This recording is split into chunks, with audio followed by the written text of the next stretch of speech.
Realmente lo que sucedió en México ha sido lamentado por el mundo entero. El propio Papa ha expresado su solidaridad con las víctimas, que hasta la fecha suman 96. Tengo el placer de saludar al embajador de México en nuestro país, Héctor Vallesi. Bienvenido, un placer tenerlo acá, embajador. Gracias, Priscila. Muy buenas noches a usted y a todo el auditorio. Bueno, antes de comenzar esta entrevista, por favor, permítame expresar nuestra solidaridad con el pueblo mexicano en una situación tan delicada, tan dolorosa, porque 96 vidas se cegaron. Esa es la cifra que se maneja hasta hoy. Bueno, yo tengo la cifra de 95. Ya. En efecto, fueron 16 en el estado de Chiapas, 4 en el estado de Tabasco y 75 en el estado de Oaxaca, que fue el más afectado. Sí. Bueno, pero sin embargo, hablando ya con la gente que conoce de estos temas, México está preparado para estos sismos, para estos terremotos. Ha tenido una experiencia realmente lamentable. Este ha sido mucho más fuerte en los últimos 100 años, lo decía el presidente. Sí, así es. Este llegó a un grado, a un nivel de 8.2 de la escala de Richter, que no se había visto en 100 años, y pues la experiencia nos ha hecho realmente prepararnos para este tipo de eventualidades, tanto en materia preventiva como para atender los daños que puedan surgir, ¿no? Inmediatamente hay mecanismos, hay protocolos, hay instancias gubernamentales, tanto a nivel federal como a nivel local y hasta municipal, que pueden de inmediato atender a las personas, ¿no? Por ejemplo, ahorita pedí justamente para esta ocasión una actualización de datos y tengo el número de personas que fueron damnificadas. A ver, por favor, coméntenos cuáles son los datos oficiales que tiene el gobierno mexicano respecto a este terremoto de 8.2 grados en la escala de Richter. Bueno, el terremoto ocurrió unos minutos antes de la medianoche del jueves 7 en el estado de Chiapas, al sur del país, que queda más o menos a 700 kilómetros de la Ciudad de México. Y eso precisamente favoreció que no impactara a la Ciudad de México de una manera tan fuerte. De hecho, en la Ciudad de México no hubo afortunadamente ninguna causa grave, ningún fallecido, ningún herido. Y por otro lado también el epicentro fue a 58 kilómetros bajo tierra, cuando el terremoto de 85 fue a 15 kilómetros bajo tierra. Y estaba a 300 kilómetros de la Ciudad de México, por eso fue tan fuerte.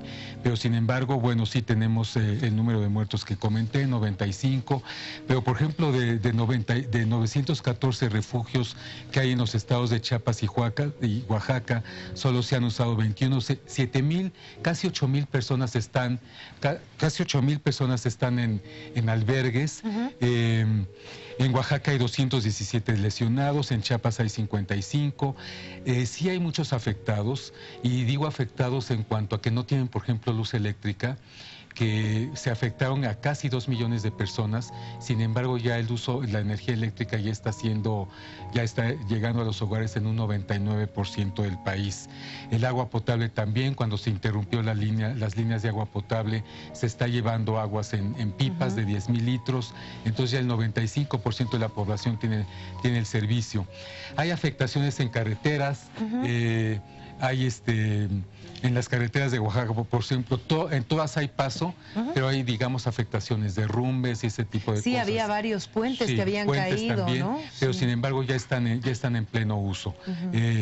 O sea, la reacción fue rápida también para restablecer el tránsito y todo eso. Fíjese que el Ministerio de Defensa, la Secretaría de la Defensa Nacional, tiene un programa DN3 que es justamente de atención a desastres naturales. Cuando hay inundaciones, terremotos o cualquier desastre natural, inmediatamente el ejército mexicano interviene para imponer orden en la sociedad civil, para distribuir alimentos, para distribuir medicinas, en su caso, o agua, frazadas, en fin, todo lo que las personas necesitamos de primera necesidad. Ya. Ahora, varios gobiernos han expresado su solidaridad, ¿no? ¿Qué necesita México? ¿México ya está recibiendo ayuda o por el momento está con sus recursos? Por el momento hemos estado con el recurso de los mexicanos. Sí hemos recibido apoyos tanto de países de la Unión Europea como de América Latina, y yo quiero aprovechar de veras para agradecer al gobierno de Bolivia pues sus muestras de apoyo y de solidaridad, y sus autoridades me han llamado.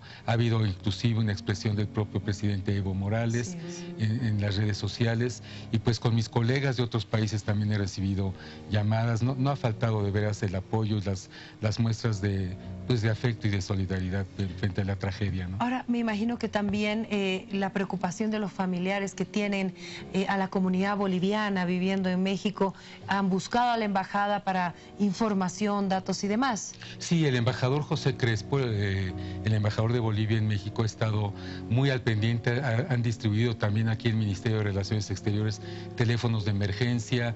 Había por ahí un músico que se encontraba en el estado de Chiapas, afortunadamente está bien. ¿Un músico boliviano? Sí, sí, sí. ¿Tiene el nombre, lo recuerda? Se llama Andy Morales Clavijo, creo, si mal no recuerdo. Pero él se encuentra bien, se encuentra... ¿Él estaba en Chiapas? Estaba en Chiapas, sí. Sí, es un guitarrista.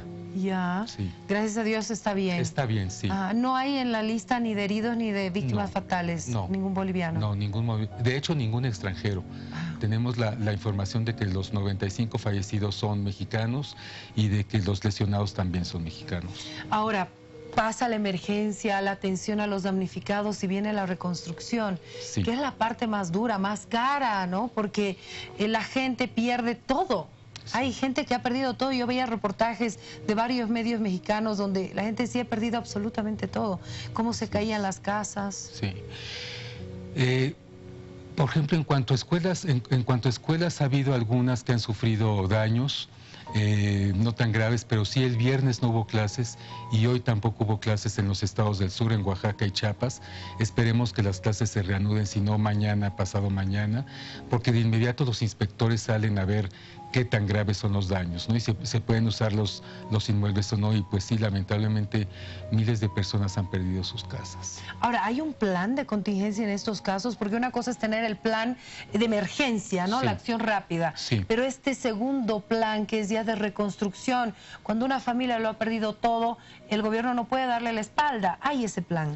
Sí, hay un plan en el cual las personas que han sido damnificadas, digamos, o que están desplazadas de sus hogares por no poderlos habitar, habitan en refugios, y de inmediato se trata de conseguir, de construir vivienda, digamos, a precios accesibles, con créditos, por supuesto, y todo, para que tengan o a reconstruir las que tenían, ¿no?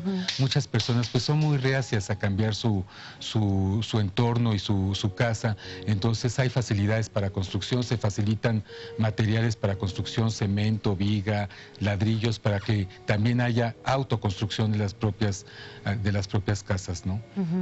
Ahora, no solo tocó el sismo, también venía el huracán Katia. Sí. O sea, una tras otra. Sí. ¿Cuál es el reporte que se tiene? Sobre Katia, afectó un poco en el estado de Veracruz, pero inmediatamente subió al norte y realmente no hubo mayores daños por el Katia. Sí, sí, definitivamente. Pero la temporada de huracanes continúa. Empieza, de hecho, en julio. Agosto apenas vamos en la K, seguía Irma, y luego José, entiendo que también J, luego va por orden alfabético, y pues sí, a ver hasta qué letra llegamos en este año. Ahora, ¿cuánto tiempo le va a tardar a México reconstruir esta parte que ha sido tan afectada? Pues ahorita sería difícil porque, digamos, habrá cosas más urgentes que otras, pero yo espero que al cabo de unos meses ya esté en plena normalidad. Digamos, ningún acceso está cortado, todas las carreteras están funcionando, aunque algunas pueda haber disminución de un carril, pero digamos, hay paso en los puentes también, y bueno, las viviendas de las personas, de las familias, son las que importan mucho, las escuelas, hospitales no tengo registro de ningún daño a hospitales, afortunadamente. Centros de salud están funcionando bien, y bueno, pues ya estamos saliendo del percance, digamos, de la emergencia, para pasar a un periodo de reconstrucción, ¿no? Sí. Bueno, y llega este terremoto a pocos días de una fecha importante para los mexicanos, el 15 de septiembre. Sí, y de hecho es muy coincidente porque el terremoto de 85, que se llevó a más de 10,000 personas, la vida de 10,000 personas, fue el 19 de septiembre. O sea, este mes es realmente fuerte para nosotros. O sea, en la historia mexicana tiene mucho un significado septiembre. Septiembre, sí, es nuestro mes patrio. Desde La invasión de Estados Unidos en 1847 ocurrió en septiembre, y el inicio de nuestra independencia también ocurrió en septiembre. El gobierno virreinal descubrió una conspiración en la ciudad de Querétaro el 13 de septiembre, y entonces el 15 el cura Hidalgo, que era el cura de un pueblo que se llama Dolores en el estado de Hidalgo, el estado se llama en honor de él, dio el grito de Dolores llamando a la subversión. Y de ahí empieza el proceso de independencia en 1810, que iría a concluir hasta 1821. Fueron 11 años de guerras, con sus altas, con sus bajas, hasta que ya se consolidó y el Reino de España reconoció la independencia de nuestro país, que fue muy similar en toda América Latina, por cierto. Ahora, este 15 de septiembre va a tener un sabor distinto. Pues sí, recordaremos a los que nos dejaron. Exacto. Recordaremos a estas tragedias también, esta tragedia que ha ocurrido. Esperemos que no ocurra ninguna otra, pero pues ahí estaremos al frente, al pie. Sí, pero también recordaremos a quienes se fueron, y recordaremos que México es un pueblo unido, porque yo sentí y percibí, gracias a las redes sociales, gracias al internet, cómo se activaron las campañas de apoyo y de solidaridad. Sí. Entonces, perdimos mucha gente, y digo perdimos porque nos sentimos hermanos, pero sentimos también cómo reaccionaron los países hermanos, solidarizándose, a la espera de que si necesita algo México, ahí estamos todos. Sí. Entonces será un 15 de septiembre despidiendo a quienes se fueron, pero agradeciendo que México es un país unido y solidario, como se ha mostrado, y que se hace querer por los demás. Sí. Fíjese que sí, es increíble la respuesta de la ciudadanía. Ya hay grupos que están especializados. Por ejemplo, yo recuerdo el grupo de los topos, los llamamos así porque con perros ayudan al rescate de personas que quedan vivas bajo los escombros de cuando cae un edificio, una casa, y son expertos, son reconocidos en todo el mundo, pero las personas de inmediato se solidarizan para llevar cobija, para dar abrigo, para dar comida a las personas que están más desfavorecidas. En ese sentido, sí, tiene usted razón, así es. Y pues festejaremos esta solidaridad que sí los mexicanos presentamos. Habíamos dado alguna ayuda a la ciudad de Houston cuando pasó el Harvey, el huracán Harvey. Se estuvo dando miles y miles de comidas. Justamente el ejército mexicano se ofrece este tipo de socorro inmediato, y bueno, ya se ha interrumpido esa ayuda. Estamos más enfocados a enfrentar nuestras adversidades, ¿no? Exactamente, hoy sí por ti, mañana por mí. Así es. Y creo que eso es lo que toca siempre. Sí. Embajador, muchísimas gracias por estar con nosotros, y los vamos a acompañar, claro que sí, también, recordando a quienes se fueron, pero festejando la solidaridad y la unión de los mexicanos. Muchas gracias, Priscila. Gracias, buenas noches. embajador.